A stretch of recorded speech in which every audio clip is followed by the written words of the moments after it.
Everybody, this is Dr. C. I want to talk to you about the actual burden of miscarriage, which is much, much higher than most people know about. So we often hear the statistic that 1 out of every 4 pregnancies end in miscarriage or loss before 20 weeks. But what most people don't realize is that this is among documented pregnancies, and there are actually scientific studies that show that the burden of undocumented miscarriage is at least as high as the burden of documented miscarriage. So, what do I mean by this? What I mean is that I hope we're doing okay in terms of our connection there. It looked like it froze up for a minute on Instagram, so I hope I'm back with you. Okay. So, what do I mean by this? This means that there are at least as many miscarriages that are missed as there are ones that are documented. So, a big study in The Lancet, which is a prestigious medical journal that was published in 2021, said that estimated that there are 23 million miscarriages every single year, which amounts to 44 miscarriages per minute that are happening. But according to these studies, which have looked at pregnancy in a number and data in a number of different manners, so some of them are based on epidemiological and very large database medical data, and some of them are based on smaller samples where they follow people and are measuring their HCG levels at regular intervals to see if HCG, which is the pregnancy hormone, becomes elevated before the person is even aware that maybe they're missing a period, or it's time to take a pregnancy test, or that they get a positive pregnancy test and then later realize that the pregnancy hasn't continued. And these studies estimate that up to and even sometimes in excess of 50% of pregnancies end in miscarriage. Both this includes the combination of those that are undocumented pregnancies and those that are documented pregnancies. So what this means is that for the 140 million babies born every single year, at least another 140 million pregnancies never have the chance to result in a baby. And this burden of miscarriage, which is much more likely to be representative of what's happening in real life, it translates to 266 miscarriages happening every single minute. Half of those people aren't even aware that they're pregnant yet, and then the other half people are aware that they're pregnant, approximately half and half. And I also want to tell you about certain characteristics that increase risk for miscarriage. Some of them we've been taught over the course of the last few days, and some of them may be familiar to you, and some of them may be new to you. So let me give you a list. Miscarriage risk is higher on average in the following women or categories: women under the age of 20 or 35 plus. So being younger and older when it comes to reproductive span is a risk factor, are both risk factors for miscarriage. Also, having very low or very high body mass index or body fat is a risk factor for miscarriage. Those of you who are trimestering with us know all about the fertile zone for BMI. Being a certain racial or ethnic group can increase risk for miscarriage, and specifically Black and African American women have higher than average risk of miscarriage. And there are a number of factors that contribute to that.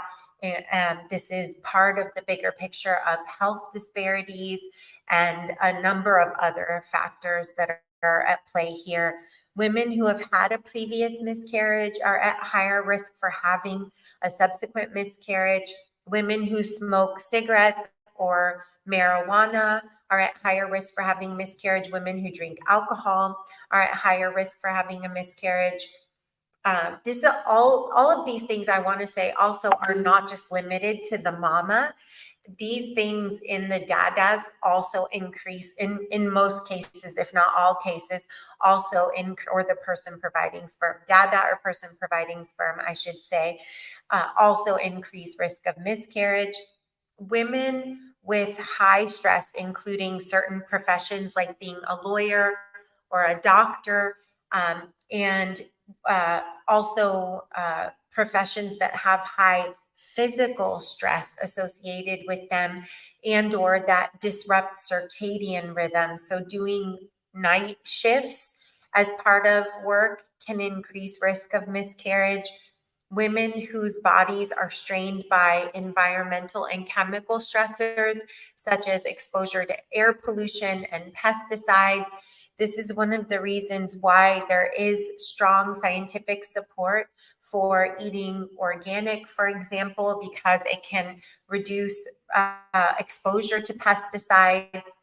There's some controversy included in that because, of course, there's some amount of pesticides even in organic food, but as a general rule, it's a good idea. Women who have low progesterone or other reproductive challenges have a higher risk of miscarriage, and possibly also women with a history of disordered eating, depression, anxiety, and or high childhood adversity may have a higher risk of miscarriage and certainly have a higher risk of adverse pregnancy and fertility outcomes, including greater difficulty getting pregnant and a higher risk of preterm birth. So these are just a few things that I want to make sure that you know about miscarriage. And although doctors will commonly say that there's nothing that you can do to prevent miscarriage, we know that this isn't true. We know this from prevention protocols like the Primester protocol, but we also know this from scientific studies. And there's a series on miscarriage in the Lancet, the prestigious medical journal that I mentioned earlier, where they specifically argue against this conclusion that there's nothing that you can do to prevent miscarriage.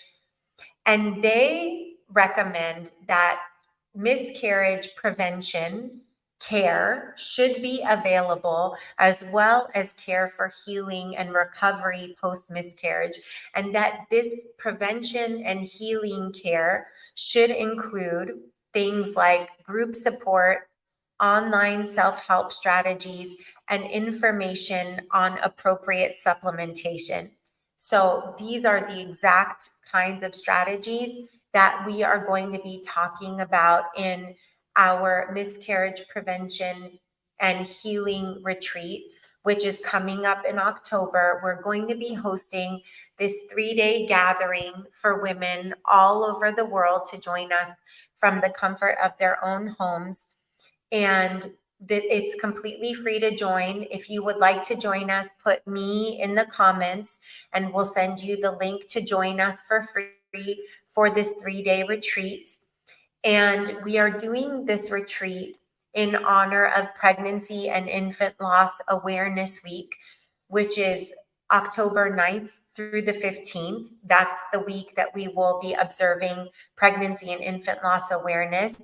And our retreat will take place Tuesday, Wednesday, and Thursday of that week. So that will be October 10th, 11th, and 12th. We'll be together from 8 o'clock a.m. Pacific until 11 o'clock a.m. Pacific. So that is 11 a.m. Eastern to 2 p.m. Eastern.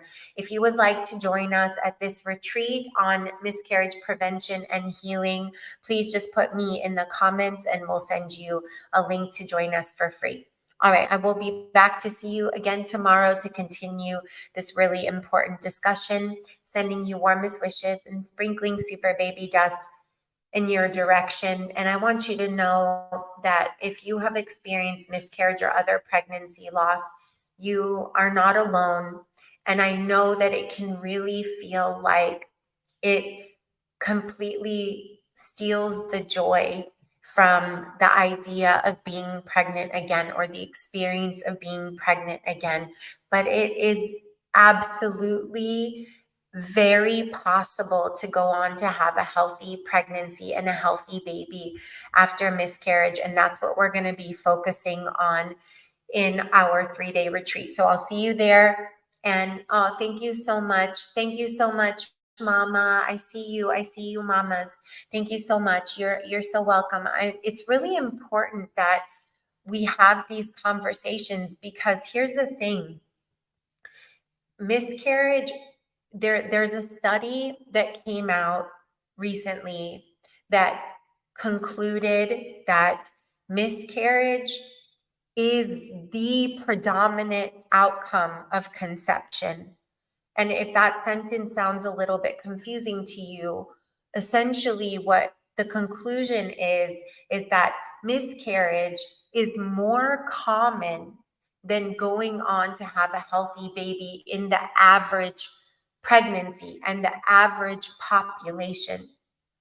And the conclusion also goes on to say that it is virtually impossible to grow a large family and avoid the experience of miscarriage.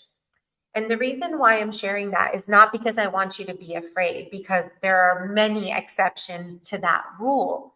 And I'm an N of one, but I'm an exception to that rule. If the average woman, for example, in Denmark, in the modern world, is having 1.7 children on average, but 2.1 miscarriages on average, then to be able to have 2 children, and especially 3 children, without experiencing miscarriage should be near impossible in the average pregnancy.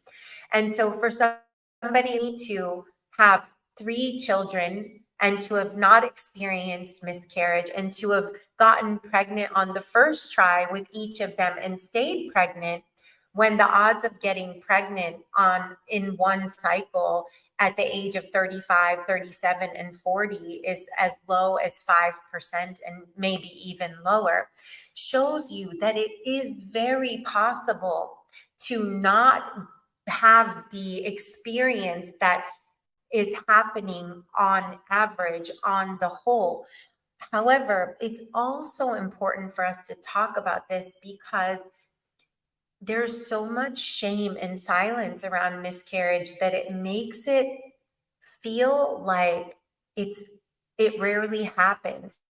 That if it happens to you, you've done something wrong and you're broken in some way, when in fact, it is the most common experience of conception. And we don't know this, and nobody teaches us this.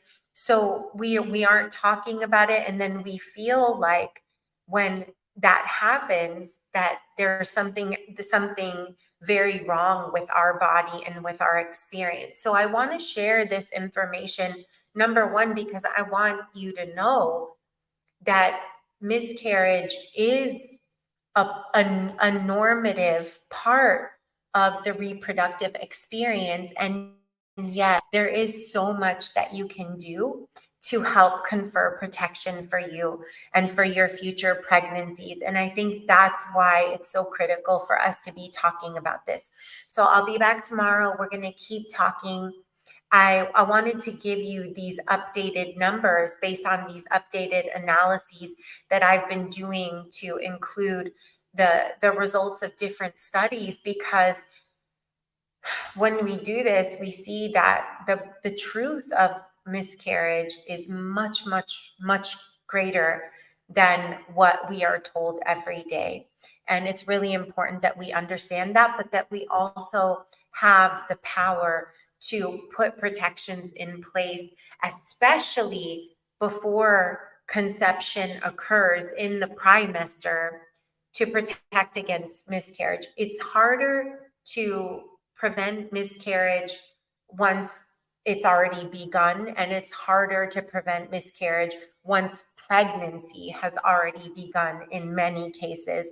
But there's a lot that we can do before pregnancy occurs, before the release of egg and sperm, to strengthen their quality so that they come together to produce an embryo and a pregnancy that has a strong chance of going on to full term and to be a healthy baby. So I'll be back to see you tomorrow, sending you warmest wishes and sprinkling super baby dust in your direction. Let me know in DMs or in the comments what questions you have for me, what questions you'd like for me to answer. If you're on the broadcast channel with me on Instagram, the VIP with Dr. Cleopatra broadcast channel, you can also see some updates from me there and DM me through that channel as well. Okay, I'll be back to see you tomorrow. Have a beautiful rest of the day.